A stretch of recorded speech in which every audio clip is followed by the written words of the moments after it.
이사야 제 1장. 유다 왕 우시야와 요담과 아하스와 히스기야 시대에 아모스의 아들 이사야가 유다와 예루살렘에 관하여 본 계시라. 하늘이여 들으라, 땅이여 귀를 기울이라. 여호와께서 말씀하시기를, 내가 자식을 양육하였거늘 그들이 나를 거역하였도다. 소는 그 임대를 알고 나귀는 그 주인의 구유를 알건만은 이스라엘은 알지 못하고 나의 백성은 깨닫지 못하는도다. 슬프다, 범죄한 나라요, 허물진 백성이요, 행악의 종자요, 행위가 부패한 자식이로다. 그들이 여호와를 버리며 이스라엘의 거룩하신 이를 만홀히 여겨 멀리하고 물러갔도다. 너희가 어찌하여 매를 더 맞으려고 패역을 거듭하느냐? 온 머리는 병들었고 온 마음은 피곤하였으며 발바닥에서 머리까지 성한 곳이 없이 상한 것과 터진 것과 새로 맞은 흔적뿐이거늘 그것을 짜며 싸매며 기름으로 부드럽게 함을 받지 못하였도다. 너희의 땅은 황폐하였고 너희의 성읍들은 불에 탔고 너희의 토지는 너희 목전에서 이방인에게 삼켜졌으며 이방인에게 파교됨같이 황폐하였고 딸 시오는 포도원의 망대같이 참외밭의 원두막같이 애워싸인 성읍같이 겨우 남았도다.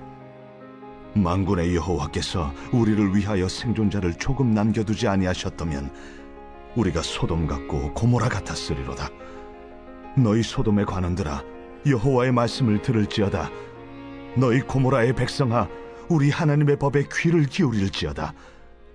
여호와께서 말씀하시되, 너희의 무수한 재물이 내게 무엇이 유익하뇨? 나는 순양의 번제와 살찐 짐승의 기름에 배불렀고 나는 수송아지나 어린 양이나 순염소의 피를 기뻐하지 아니하노라. 너희가 내 앞에 보이러 오니 이것을 누가 너희에게 요구하였느냐? 내 마당만 밟을 뿐이니라. 헛된 재물을 다시 가져오지 말라.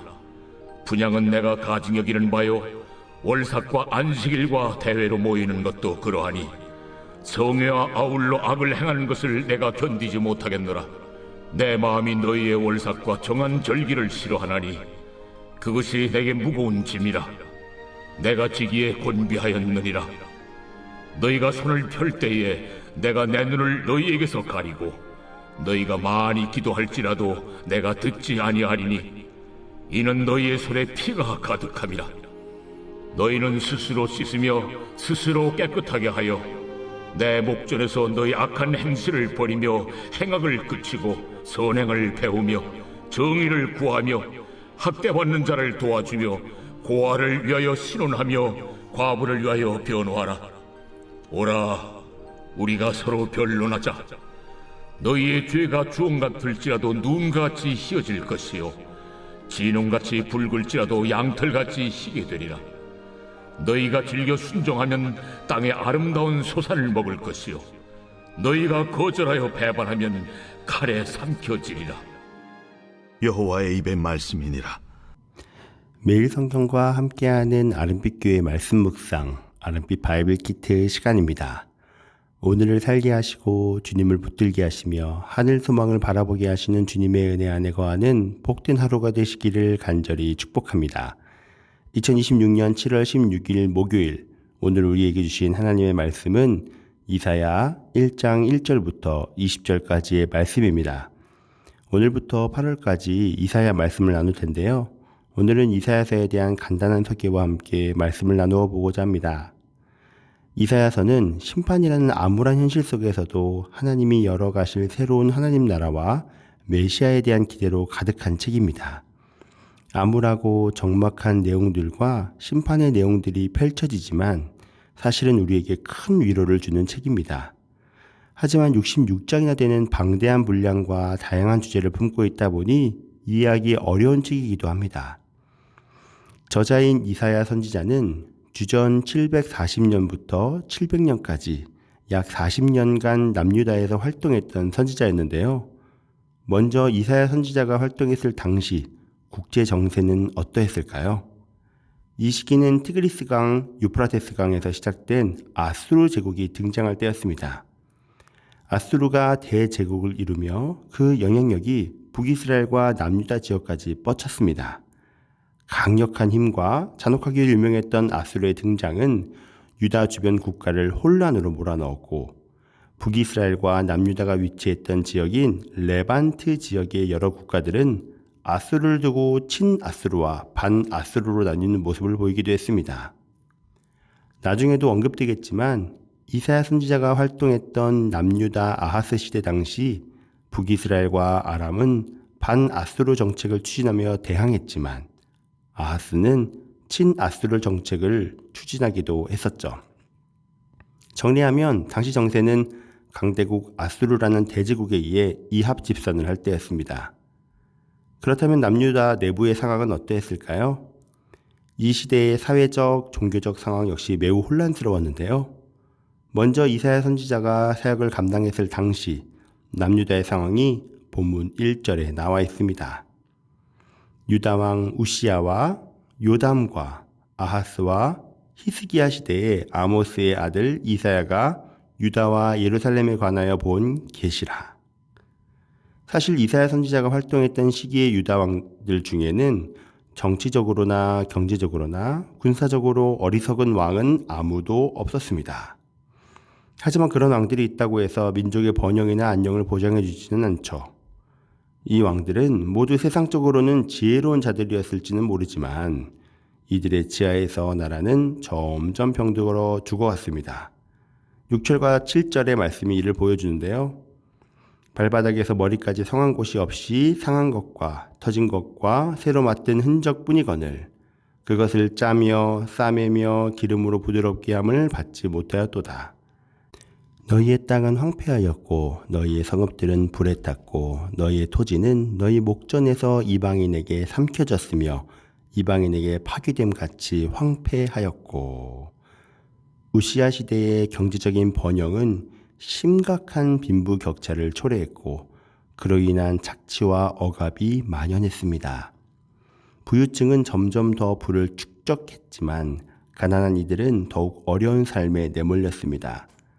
정치 지도자들은 과도한 세금을 부과했고 뇌물을 받고 재판을 하는 등 정의가 사라진 모습을 보이기도 했습니다. 이러한 부패는 종교 지도자들에게도 나타났었는데요. 제사장과 선지자들은 술에 취해 판단력을 잃어버렸고 돈을 받고 거짓 예언을 일삼으며 백성들이 잘못된 길로 나아가도록 부추겼습니다. 그리고 산당 중심의 우상 숭배는 여전히 사라지지 않고 유지되고 있었죠. 종교적 타락은 유다 사회를 더욱 깊은 영적 혼란으로 몰아넣었습니다. 오늘 말씀은 이런 유다 백성들의 죄를 낱낱이 드러내는 고발장과 같은 내용인데요. 먼저 예언자는 들으라, 귀를 기울이라고 명령하며 예언을 시작합니다. 하늘이여 들으라, 땅이여 귀를 기울이라.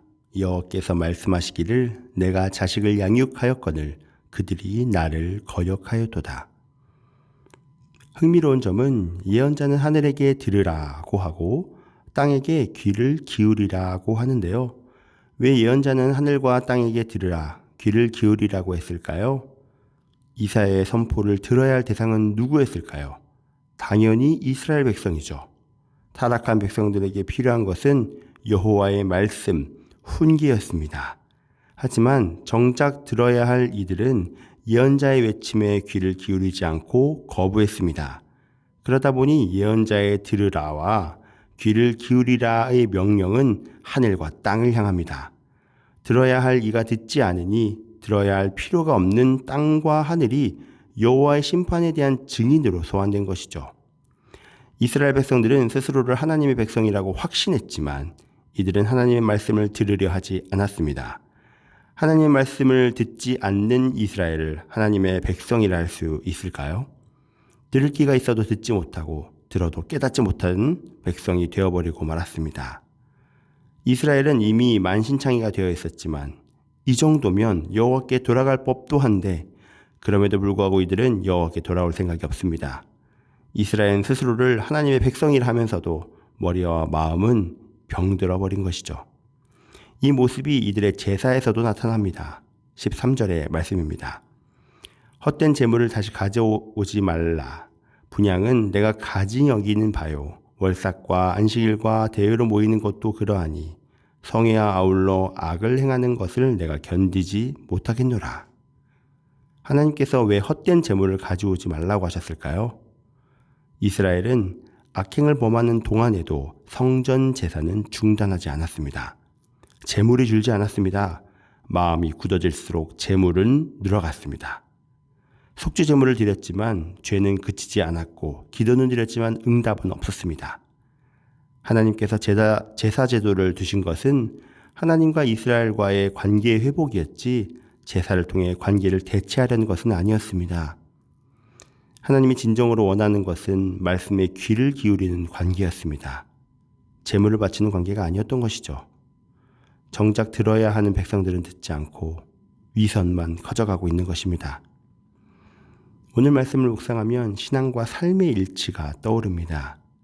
하나님 앞에 예배를 드리러 오지만 우리의 삶인 예배자로서 삶을 살아가지 못할 때 하나님의 말씀을 듣겠다고 하면서 정작 그 말씀을 들었지만 나의 상황과 여건을 언급하며 말씀을 드리려고 하지 않는 모습들 말이죠. 야고보서의 유명한 말씀이 있죠. 야고보서 2장 17절의 말씀입니다. 이와 같이 행함이 없는 믿음은 그 자체가 죽은 것이라. 하나님을 믿는다고 말하면서 나는 하나님의 백성이라고 말하지만 그 삶은 거룩하신 하나님의 백성과는 거리가 멀다면 그것이야말로 오늘 이스라엘 백성들이 보여준 위선적인 신앙이라고 할 수 있을 것입니다. 하지만 참 감사한 것은 아직 심판의 때가 아니라는 점입니다. 심판의 때가 아니라는 것은 아직 기회가 있다는 것이죠. 오늘 본문에서도 하나님의 심판은 예고되지만 여전히 하나님은 이해할 수 없는 정도의 인내를 보여주십니다. 18절의 말씀입니다. 여호와께서 말씀하시되 오라 우리가 서로 변론하자.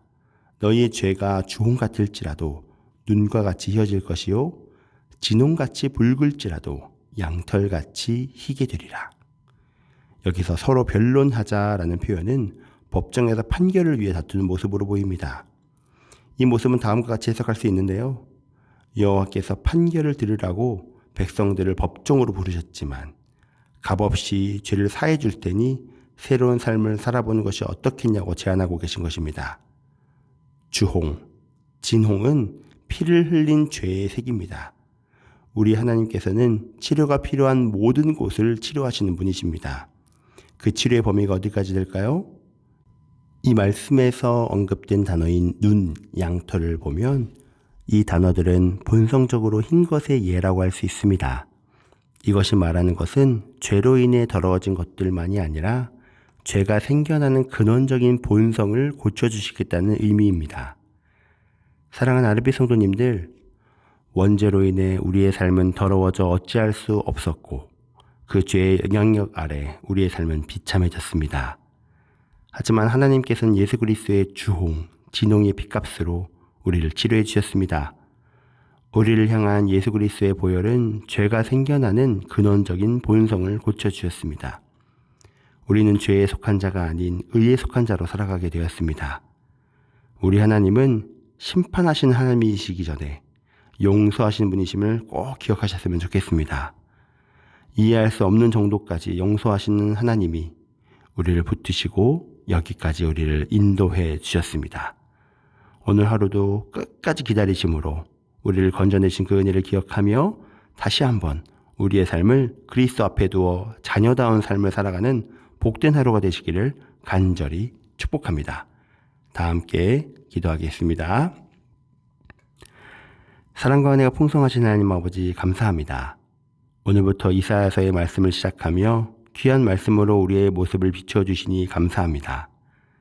우리는 하나님의 말씀을 듣는다고 하면서도 삶에서는 순종하지 못할 때가 많았습니다. 예배의 자리에는 있었지만 삶에서는 하나님의 뜻보다 우리의 생각과 욕심을 앞세웠음을 고백합니다. 주님, 우리를 불쌍히 여겨주시고 말씀을 듣는 데서 그치지 않고 삶으로 순종하는 믿음을 허락하여 주시옵소서. 또한 주홍 같은 죄를 눈과 같이 희게 하시겠다고 약속하시는 하나님의 크신 사랑에 감사합니다. 예수 그리스도의 보혈로 우리를 깨끗하게 하시고 새로운 삶을 살게 하셨으니 오늘도 죄를 멀리하며 하나님의 자녀답게 살아가게 하여 주시옵소서. 우리의 신앙과 삶이 하나 되어 세상 속에서도 그리스도를 드러내는 하루가 되게 하시고 끝까지 우리를 기다리시고 붙드시는 하나님의 은혜를 날마다 기억하며 살아가게 하여 주시옵소서. 감사합니다. 살아계신 예수 그리스도 이름으로 기도합니다. 아멘.